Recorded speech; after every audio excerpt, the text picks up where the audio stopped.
ASHA workers, if they can identify, because doctor can't go house to house, pediatrics Yes. definitely don't go, but ASHA workers are the one who are in charge of this 1,000 people, and especially pregnant mother and children, they're in very close contact. So we taught them how to screen for developmental delay, and we found out that the way they screen is as equivalent to a pediatrician screening.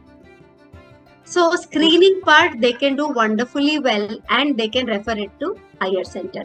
So this is another thing. Other than that, we are training medical undergraduates how to manage. If a person with blind, if a person who cannot walk comes to your OPD, you can't be with that person like how you are with a person who has some ability.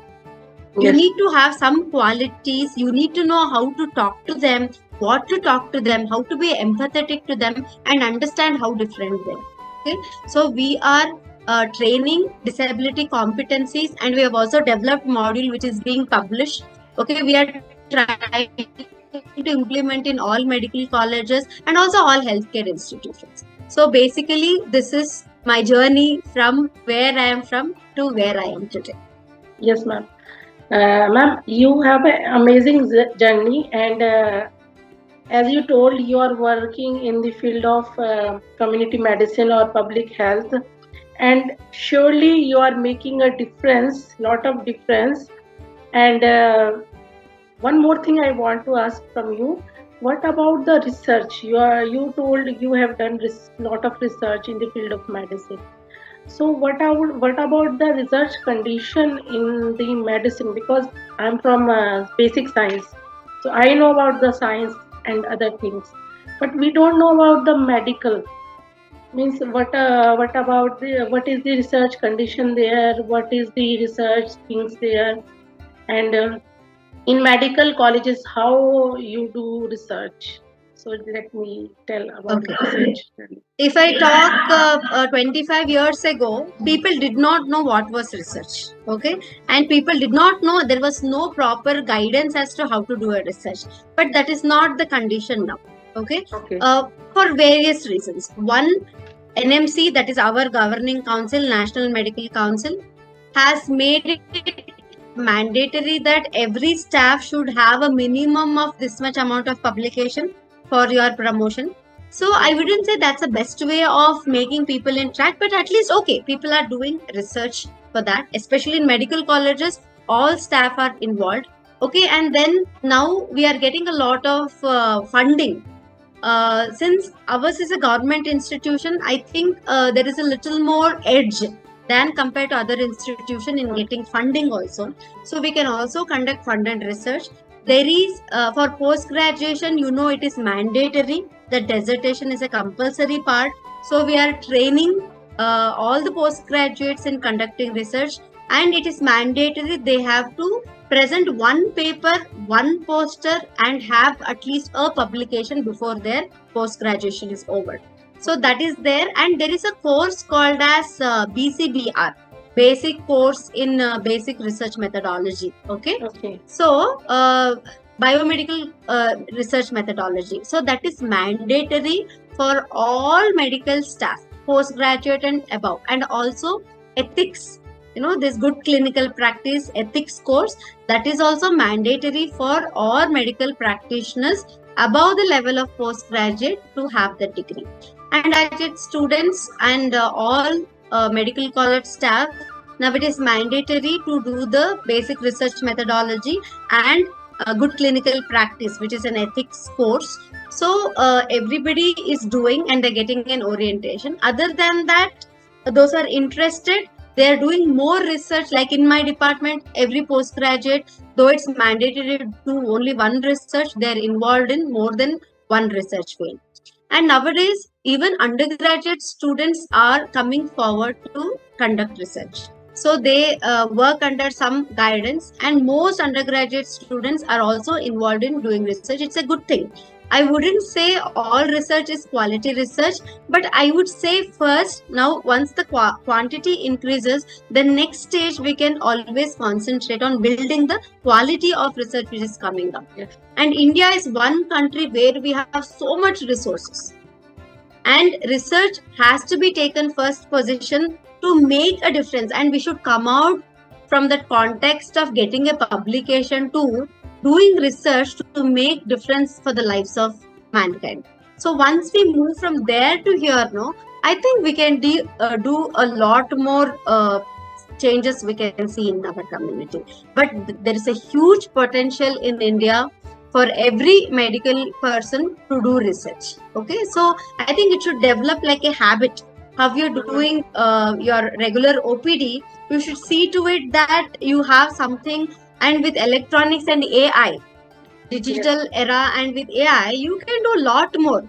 You don't need to spend too much of energy. You need to do a little bit of systematic planning, but you can do wonders in research in medical. Okay, ma'am. Ma'am, as we know, the life of medical student is very difficult.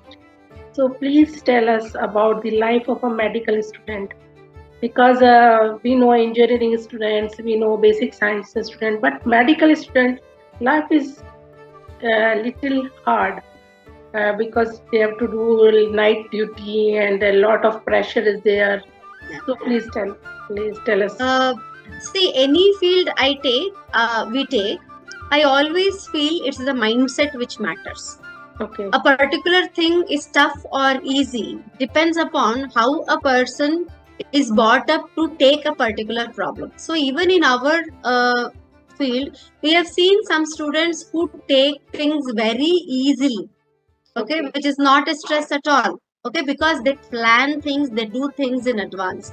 There are certain medical students who keep things to the end and suddenly or don't attend classes or prioritize something else in the beginning and finally they want to finish. And then, during their exams, it will be very difficult. And the basic difference between other subjects and medical subject is medical field is very vast. Okay. Like each book will be running into almost 1,000 pages. Yes. And you need to be constantly updated.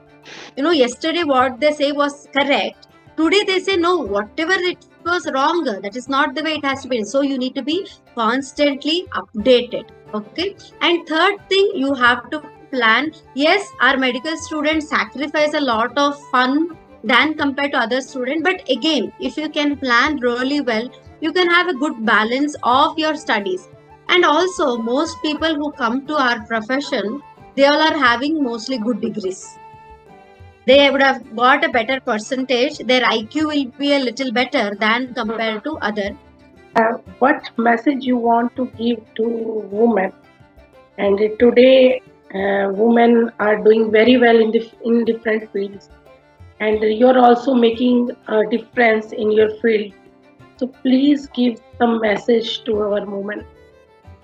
See, women are doing very well in their work and other fields, but we are in a phase in the society where a woman, in spite of she working outside, is expected to work as a full-time homemaker.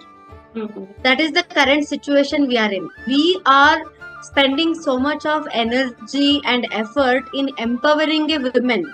I feel along with that, we need to spend the same energy and effort to create an environment, to create an empowered society which will help an empowered woman. Now all women are trying to become super women. They will come here, they work morning to night, again they go in the evening, again they work for children, do cook food, serve. There is a little time which they are getting for themselves. Yes. Okay, so my message is don't try to be superwoman. Always create a system. Create a system where you are happy and the people around you are happy. That is the only thing which we have to do, creating systems which work for a very long time and everybody achieves whatever they want to achieve. Okay, so this is what I want to tell all the way. And especially men to support their women. Yes, sure. Ma'am, because without their support, we can't do. Yeah, we can't do anything without their support. Women, men and children and family members should support an empowered women. That's when everybody can have a happy and empowered life. Yes, ma'am. If you have a supportive family and if you have a support from family, then only you can go and work and make a difference. Otherwise, it is very difficult for women. So, ma'am, thank you very much, ma'am, for your amazing journey. And by this interview, I came to know about you and your journey and in the field of community medicine, public health. And in future, we Much will. for having me. Thank you. Thank you, ma'am.